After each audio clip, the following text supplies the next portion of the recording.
আর মাত্র 4টি বল থেকে আর মাত্র 1টি রান দরকার। এটি সাহেবপাড়া যুব স্পোর্টিং ক্লাবের লাস্ট উইকেট, অর্থাৎ যদি এ বল আউট হয় তাহলে ম্যাচটি ড্র হয়ে যাবে।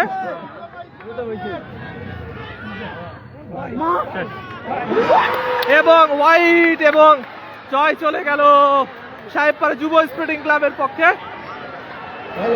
দেখতে পাচ্ছেন আপনারা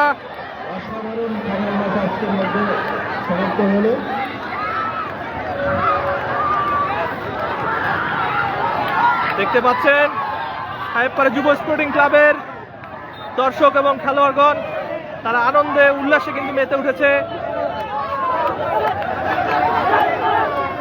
অসাধারণ ছিল আজকের এই ম্যাচটি, সত্যি ফাইনাল ম্যাচটি আসলে খুব জমে উঠেছে। এরকম দর্শক আসলে ক্রিকেট ম্যাচে বিরামপুরে খুব কমই হয়ে থাকে।